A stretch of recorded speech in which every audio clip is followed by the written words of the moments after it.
So, as most of you know, I love to talk about resilience, so I'm going to just adjust this a little bit. That's better. Um, I love to talk about resilience and look at different aspects of resilience. And so, something that came up in the week, I thought I would look at how I could tie that into resilience. So, I've titled this one, Failure is Not a Bad F Word. It's something that the word failure often has a negative connotation, and we see it as a lot of people see it as purely a bad thing, but I don't think that it always is. And I wanted to share my thoughts on that with you tonight and talk about how failing can be part of building resilience. So as I was looking this up, I like to check quotes. I like to look at different people's thoughts on the same idea and just, bring in what I think is valuable. And I found two things that I thought were interesting when I was looking at quotes. So one said that failure is success in progress. And I thought that was really interesting, and it made me think of something that I brought up a while ago, probably in about January, when I was talking about Thomas Edison and what Thomas Edison said about not failing, but having 10,000 steps.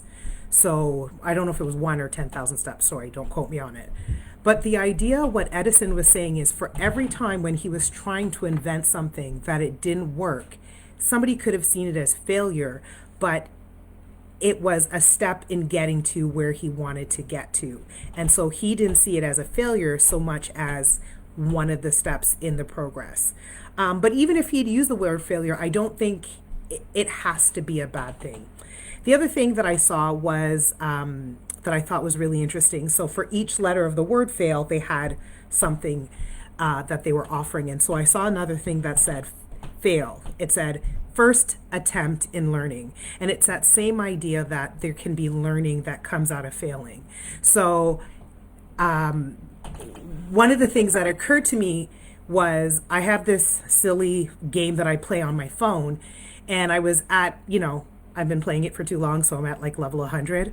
And it's not Candy Crush, but it's, one of these silly games that, you go through each level. And I was struggling to move past the level, and I said, okay, well, I've got to develop some strategy. And what occurred to me was, why don't I go into the next attempt without the desire to pass the round, but to fail on purpose, but develop strategy in that time.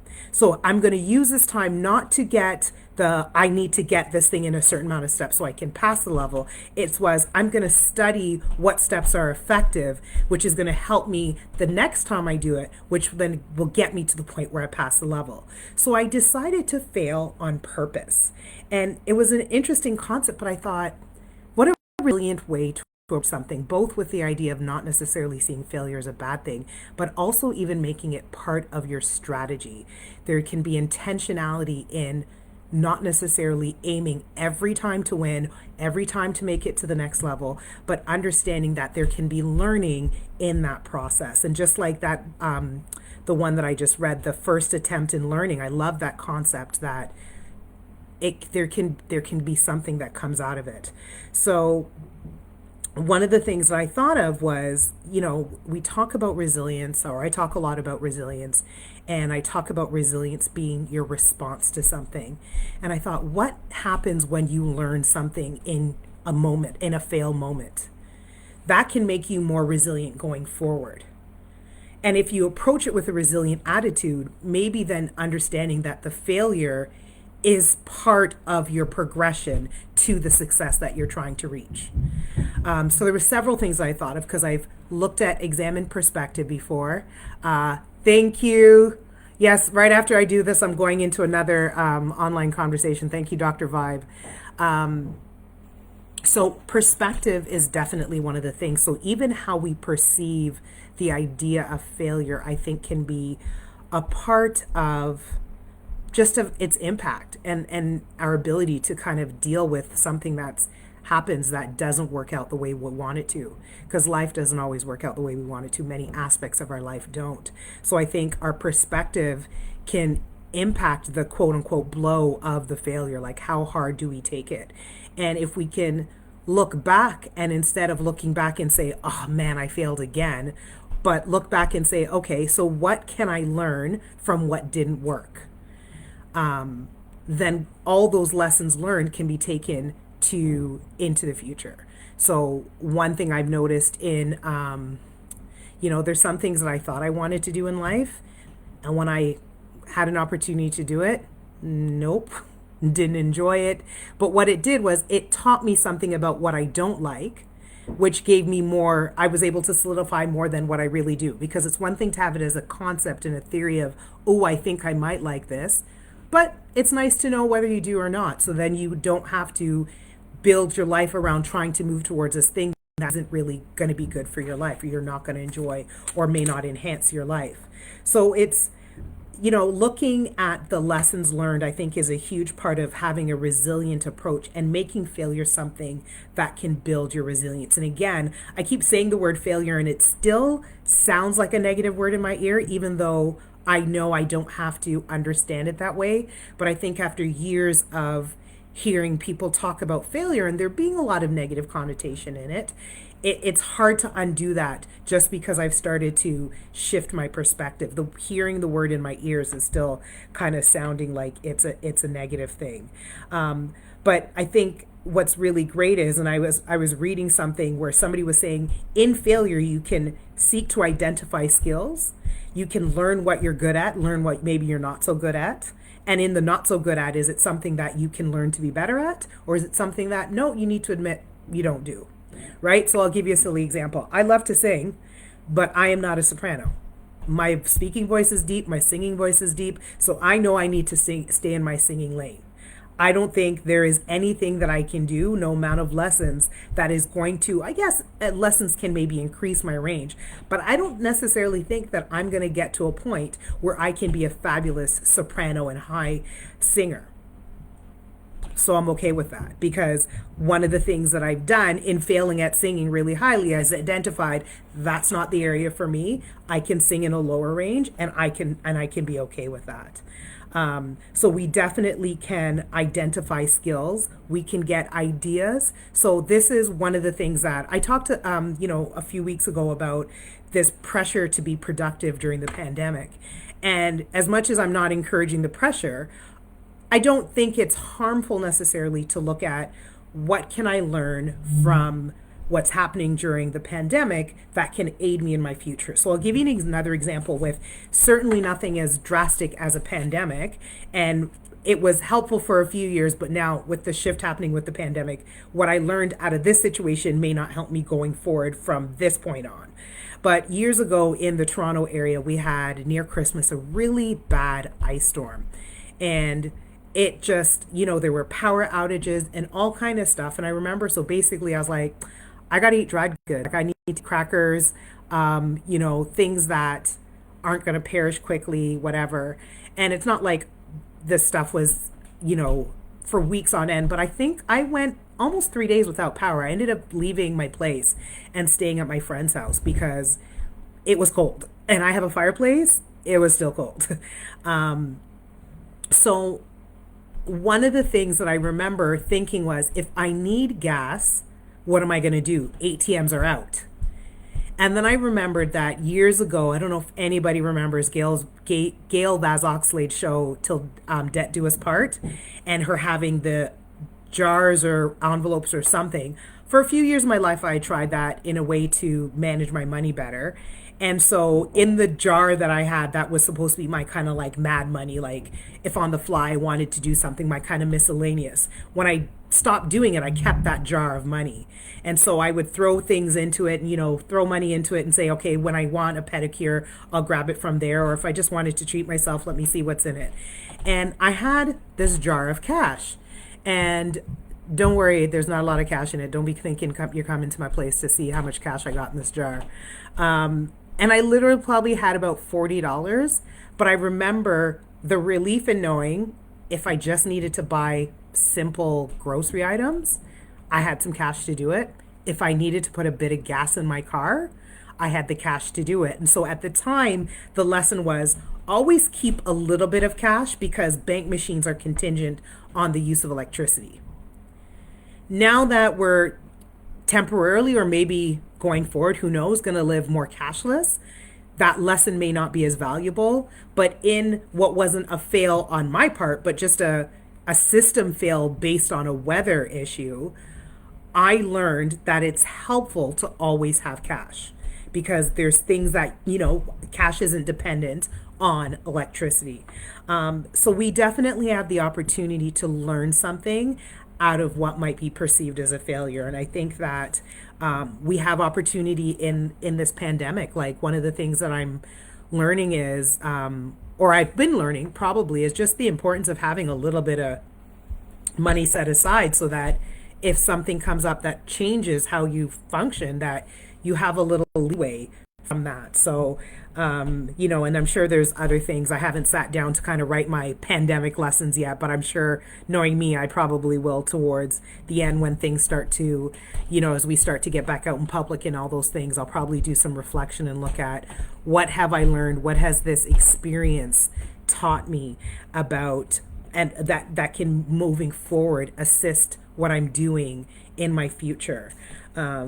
So I think the other thing is, one of the things that I read that I thought was really interesting is, there's sometimes we see failure as final, but if we don't necessarily see it as final, we might be able to look at it and see, my failure is evidence that I was making an attempt to do what I wanted to do. So yeah, it may not have worked out the way I wanted it to work out, but it shows that I'm trying. It shows that I'm making an effort and I'm moving towards, or attempting to move towards, a thing that I want for my life. So that was something else that had come up in my reading.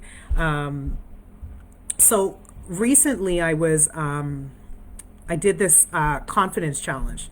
Somebody posted this 14-day confidence challenge on Facebook, and I said, what, I'm going to do this thing because I think I have confidence, but there's areas where I don't. So I'm like, I'm going to try this thing out. And one of the things she highlighted was committing to the process and not being so married to the outcome. And I reflected on that when I was thinking about addressing failure as part of your resiliency, your ways you're building your resilience in your life. Because if you are only focused on outcome, one, sometimes the timeline to get to that outcome is so lengthy that you can get so worn out in the process. But if it doesn't work out as you wanted, what are the things that were part of the process that still could enhance, enrich, improve your life? And can you hold on to those things? And I think that the idea of, I didn't get exactly how I planned, being a perception of failure. What happened in the process that wasn't a fail, right? And what happened in the process that might have been a fail, but it gave you the next step to do, so that you didn't necessarily fail in that way again, right? So there's definitely still part of your perception is looking at your appreciating moments in the process, moments in the moving towards that thing, and not just solely being focused on what the outcome is. So you can learn something that takes you, that eliminates unnecessary steps in the future. And what if it's something that you have to repeat in your life? Then the next time you go to do it, you don't have to do this thing that is not going to be effective. So from that perspective, to me, that failure was very beneficial, because if you don't learn the lesson, then you could repeat things that are not working. So one other quote that I saw that I thought was really interesting, it said that many of life's failures are people who did not realize how close they were to success when they gave up. And I thought, can you only imagine, because we cannot necessarily see the next step, how many times we may have been in that position where we were so close but didn't know it. And I think this is what happens when we become so focused on outcome, is that we miss the things that happen in the process, which is often very character building, which is often very skill set building. There's lots of beneficial aspects to the process and that journey. And we could give up because we're just like, okay, I'm tired of this. I'm fed up. and not go forward. I'll give you another example that I thought was really interesting, and I've brought it up before in a live, where I watched somebody's Instagram live, and she talked about preparing for months for a weekend event. And in all her preparation, there was frustration, there was exhaustion, there was all this stuff, and kind of this mantra in her head of, oh, this is hard, this is hard, this is hard, whatever. And but what she was driven by was, but I'm going to this thing, and all of this work will be for this thing. And then she got to this event, and in a few days it was gone, and she thought, did I enjoy and savor the moments in the months leading to this 3 or 4 day event? Or was I so focused on just being here that I wasn't even present in the time leading up to it? And I think that, again, I addressing the idea that if we're so married to outcome alone, I think we get rigid in how we see things, and we need a very specific outcome. And then we can be concerned with, or we can come into this idea that because it didn't go just that way, it's failed. It did not follow. Oh, got my phone on. I've got notifications coming on when I thought I turned it off. So this idea that, nope, I have not gotten this didn't follow my exact plan, and that could mean a failure to some people. So I think there's lots of aspects of failure that we can look at, that, again, because perspective is such a big part of resilience, is our perception of that quote unquote failure. Our resilience can develop out of how we see it. I think another thing that we can learn from failure is that there's more than one way to do it. And I know I've been guilty of this, and I've had conversations with people, and I think many of us have gotten caught in that I tried everything statement, and feeling utterly exhausted because you're like, I just tried everything. And then if somebody were to ask me, what did I try? I probably could name 2 things. And so there's probably a lot more than those 2 things that I could have done, and then potentially had great success because I tried something else. So I think, when we fail at something, can we respond with a, what else can I try? Because failing doesn't necessarily mean you should give up. Sometimes it teaches you know what, this is not the way to go.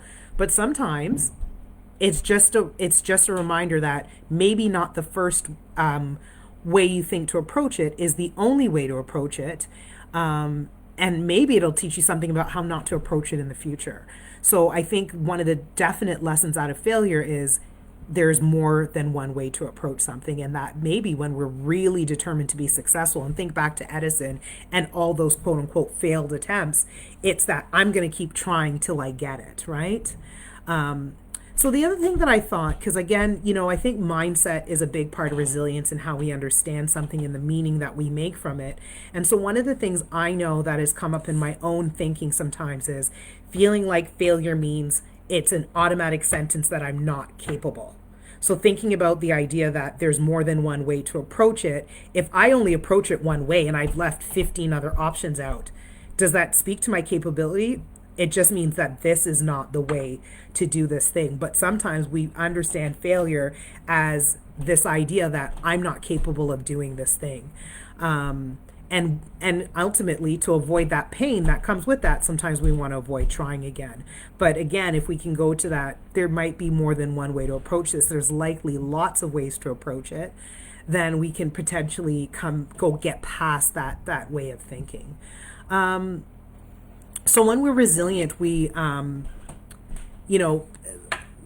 also are able to look at, what our vulnerabilities are, what our, areas that need growth are. And I think that failure definitely can teach us that.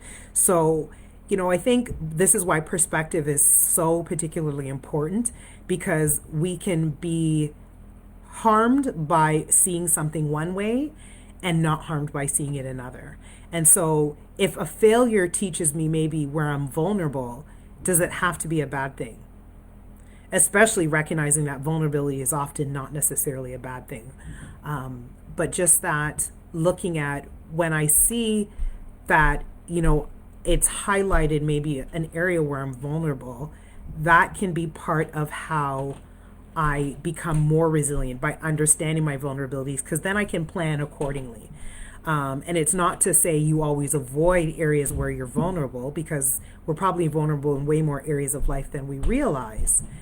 But it's about working with it and working to not put yourself necessarily in harm's way, because you recognize what your vulnerabilities are. So I think we can use it to move forward and develop that more resilient approach. And even from the opposite side of that, conversely, we can also, our failures can teach us our strengths, because one of the things that when we learn our vulnerabilities, we are starting to also learn what we're stronger at and what we're more proficient at. And so our failures can also be a lesson in where we might have some strengths, especially because if we're repeatedly trying different approaches, then the things that are successful could be identifying some of our strengths, but it's our failures that are also have also pointed that maybe sent us in that direction to begin with. So I think that failure also gives us, the ability to plan to fare better. So I feel like I'm going to sneeze. So excuse me. Gotta love life, because you can't avoid that. Failures can help us create a plan to fare better in the future. So just like I've talked about the lessons learned, then that can help us create a blueprint going forward, so that we don't necessarily make some of those mistakes, trip in the same places, or whatever the case may be. And the last thing that I kind of wanted to offer from this idea of, not seeing failure as a bad F word, and understanding that failure can be part of your resilience, is, can we view a failure either as a new beginning or a step in our journey, and not necessarily, and that's kind of going back with what Edison was saying about, each failed attempt was a step, was part of his process, right? Not going with that idea of, because it didn't work out, there's nothing else that I can do and I need to stop here. Failure doesn't have to be at the period at the end of a sentence. A failure can be a comma. You might need to pause, and in that pause, take time to go, what are the lessons learned? What are the strengths that it's identified? What are my vulnerabilities that it's identified? Maybe what has it taught me about what I really want? Sometimes we get so focused on what we want to do, thinking that we want to do it, we stop actually checking in with ourselves to say, do I want to do this? So sometimes a failure can give us that insight that, no, this isn't as important to me now. What might have been a dream for us at age 15 is not necessarily ideal and a dream for us in our adulthood. So all of that can be part of how we plan and process things in order to move forward. So just some ideas I had about how failure can be part of your resilience planning, about your resilient approach, and even just shifting that idea that failure is one of the, it's a bad F word, because it doesn't have to be. So those are my thoughts. I hope you got something out of that. I also wanted to just remind everyone that on Friday, May 8th at 1 p.m., I'm doing a webinar. The information is on my Facebook page, and I'm posting it to Instagram as well. Also, feel free to send me a message if you want that information for the free Eventbrite ticket. And the webinar will be on faith, resilience, and uncertainty, how to manage in times of crisis. So that's what I want to talk about, especially given, the pandemic that we're in and the kind of topsy-turvy nature it's added to our lifestyle, and kind of how to start settling the ship that's been rocking in these rough waves of waters that has been our life lately. So that's what I want to talk about. If it's something that you think you can benefit from, or somebody can benefit from, please feel free to get a ticket to share so somebody else can get a ticket. I would love to have you on with me and just hear what I have to say, ask some questions, be part of the dialogue. But remember, again, that's available on Eventbrite. If you do a search for faith, resilience, and uncertainty, it should come up, and it's Friday, May 8th at 1 o'clock. Thanks, everyone. Good night.